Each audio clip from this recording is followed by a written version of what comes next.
Et bah dis donc, bah oui on le sait, hein, parfois quand il y a des adaptations qui sortent au cinéma, il y a des libertés qui sont prises, mais alors là...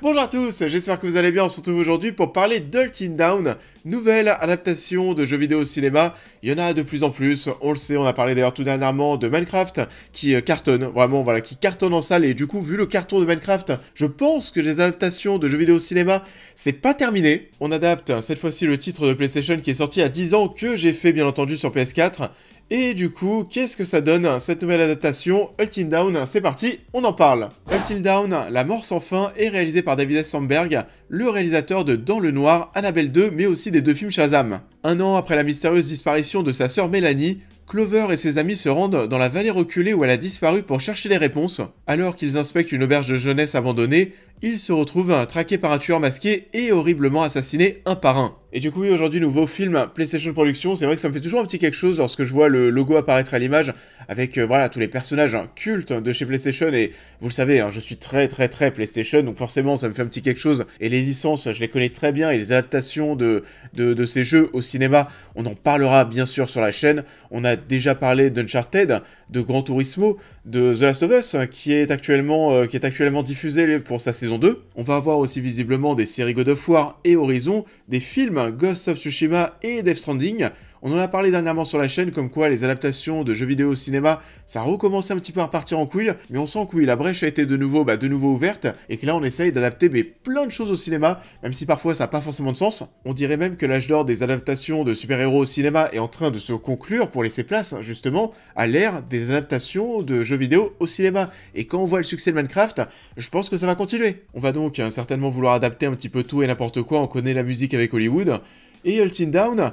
Sur le papier, c'est un peu étonnant, parce que déjà, Ultin Down, pour ceux qui ne connaissent pas du tout le jeu, c'est un jeu vidéo qui était déjà, j'ai envie de dire, un hommage au cinéma d'horreur. Donc c'est un peu bizarre aujourd'hui d'adapter quelque chose qui était un hommage au cinéma. Ultin Down, c'est sorti il y a une dizaine d'années, même s'il y a un remaster qui est sorti tout dernièrement, et bah oui, on n'est pas bête, on sort un film juste après, comme ça nous permet de pouvoir repropulser un petit peu les ventes du jeu, et bien entendu du remaster. Et c'est un jeu qui a surfé en quelque sorte sur les productions Quantic Dream, Heavy Rain, Beyond Two Souls, alors Detroit Become Human plus récemment, c'était pas sorti avant Ultin Down, mais oui, sur cette vibe des jeux très narratifs, où t'es surtout là en fait pour suivre une histoire, et tu dois faire des choix, voilà, choisir entre sauver telle personne ou telle personne, aller à gauche ou plutôt qu'à droite, etc. Et tes choix vont avoir un impact en fait sur le scénario. Le scénario va être modifié, va s'adapter en fonction de tes choix. Ça veut dire en effet que si tu refais le jeu, si tu fais d'autres choix, tu vas pas forcément avoir la même histoire. Et tu vas payer. Arrêtez! Si on n'arrive pas à s'entendre 10 minutes, on a peut-être besoin d'une petite pause, non? Donc vous l'avez compris, c'est pas du tout un jeu d'action, c'est un jeu narratif avec une vraie portée pour le coup cinématographique. Du coup, ça rend le truc encore plus bizarre de vouloir adapter ça au cinéma vu que ça pompe le cinéma. Mais Ultin Down, en soi, c'était cool, ça a plu aux gens. Et oui, on passe par la case adaptation parce qu'on sent que ça peut marcher, que ça peut rapporter quelques petits billets. Le film sort au cinéma ce mercredi. Et le moins qu'on puisse dire, c'est qu'on est devant quelque chose d'assez chelou, parce qu'on n'a pas du tout cherché à vouloir faire, alors déjà oui, un copier-coller, et en soi, on pourrait se dire que c'est cool de pas faire un copier-coller, mais là, c'est quand même assez dérangeant, parce que c'est plus Ultin Down. Déjà, il y a une chose qui était étonnante, et ça on le voyait déjà dès le départ, dès que la bande-annonce a été diffusée, on est dans une ambiance qui est totalement différente par rapport au jeu, où dans le jeu on est vraiment dans un chalet en pleine montagne, il neige, etc. Enfin voilà, on est en plein hiver et là c'est pas du tout pareil. Tu reconnais pas du tout Ultin Down. Et en soi, allez, si on change pour faire quelque chose de mieux, si on adapte Ultin Down, on garde le concept pour nous offrir une ambiance qui va être différente, pourquoi pas. Mais là c'est différent, c'est pas mieux, ça ne sert à rien du coup. Pourquoi nous proposer une ambiance si différente pour que ce soit infiniment moins efficace que dans le jeu? Voilà, je sais pas du tout. Alors, encore une fois, oui, se démarquer de l'ambiance du jeu, pourquoi pas, mais pour faire moins bien, je vois pas à quoi ça sert.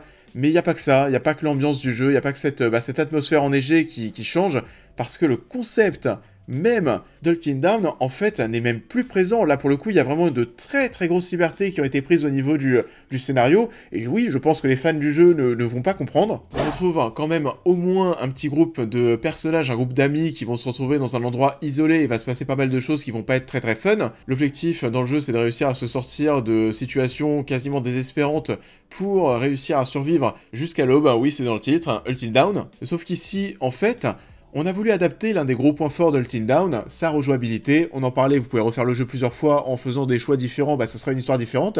Et ici, on a voulu adapter ça. C'est-à-dire que on va revivre, en fait il y a une boucle temporelle qui se met en place, et les personnages vont à chaque fois mourir, et à chaque fois que tu meurs, bah tu repars au début du jeu, on va dire au début de la nuit, et le but c'est de réussir à trouver les solutions, l'enchaînement de solutions qui vont te permettre de pouvoir survivre jusqu'à l'aube. C'est un peu Edge of Tomorrow en mode slasher, vivre, mourir, recommencer. C'est d'ailleurs ce qui explique le titre français, on a rajouté ça, alors je sais pas pourquoi, parce que le film normalement s'appelle simplement Until Dawn, mais en France il s'appelle Until Dawn, la mort sans fin. C'est vraiment pas beau, ça ne sert à rien. Et du coup, bah oui, on va retrouver ces personnages dans une ambiance différente du jeu, avec un concept différent du jeu, et donc oui, ça n'a pas forcément de sens en termes d'adaptation, cette histoire de boucle temporelle. Pour moi, c'est pas Until Dawn, même si bien sûr il y a des choses qui font penser à Until Dawn, il y a des références, il y a d'ailleurs l'acteur, vous savez, celui qui jouait le psy dans le jeu, justement, il est là, il est présent, et en soi, sur le papier, cette idée qu'ils ont trouvée, elle est plutôt sympa, cette histoire de boucle temporelle, avec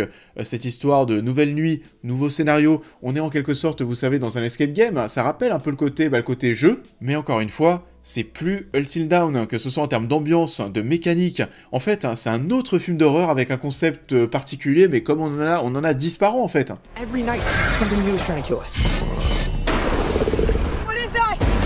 Il y a moins de personnages aussi qui sont bloqués dans ce cauchemar que dans le jeu, là ils sont seulement 5, et on pourrait se dire que le fait d'en avoir 5, ça permettrait peut-être de plus les développer, mais alors vraiment que dalle. D'ailleurs, on retrouve pas les personnages et les acteurs du jeu. Rami Malek, par exemple, qui était présent dans Until Dawn, il est pas là, même si j'ai l'impression à un moment qu'on voit son visage sur un dossier, j'ai pas fait gaffe, c'est passé tellement vite, mais j'ai l'impression qu'il y a un dossier, on voit je crois qu'il s'appelait Josh, donc on voit le visage de Rami Malek du jeu Until Dawn, mais encore une fois, c'est passé super vite, j'ai pas ultra fait gaffe. Tout ça pour vous dire que des références, il y en a, après soyez rassurés, si vous n'avez pas fait le jeu, c'est pas grave du tout, et le fait aussi de voir qu'il y avait des vrais acteurs qui ont participé à ce projet de jeu Until Dawn, ça rompt là aussi un petit peu la distance entre le jeu vidéo et le cinéma. Encore une fois, le jeu était un hommage au cinéma, et ces nouveaux personnages, qu'est-ce qu'on peut en dire ?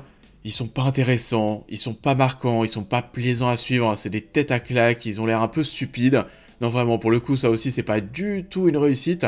Là où dans le jeu, il y avait quand même quelque chose qui fonctionnait bien mieux. On avait toutes ces personnes, vous savez, qui allaient se retrouver, mais alors petit à petit, limite, ils se rejoignaient au chalet, vous savez, deux par deux, il y avait des couples par là, des gens qui se retrouvaient, enfin, des anciens crushs. Il y avait une jalousie, parfois, qui se mettait en place entre certains personnages, et il y avait un truc assez malsain, finalement, dans ce groupe de potes qui allaient se rassembler pour l'anniversaire de la disparition de leurs anciens potes il y a un an. Vu que l'ambiance était super sombre, il y en avait certains pour se faire marrer, qui essayaient de faire peur aux autres, ils étaient bien loin de voir dans quel état ils allaient se retrouver par la suite et le cauchemar qu'ils allaient vivre.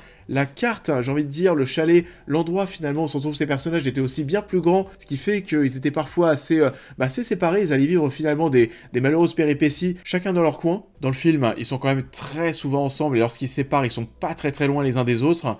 Et ça pourrait peut-être plaire aussi sur certains aspects, parce que c'est violent, c'est sanglant, il y a beaucoup de jumpscares, s'il y a des gens qui aiment les jumpscares, bon bah pour le coup je pense que vous allez être servis. S'il y a un truc qui est cool en tout cas, c'est que ça devient assez intense, assez rapidement. Vous savez, c'est pas le genre de film d'horreur qui dure 1h40, et où tout commence à partir en couille au bout de, je sais pas, 1h10. Peut-être que les amateurs de sensations fortes et de sang vont peut-être y trouver leur compte.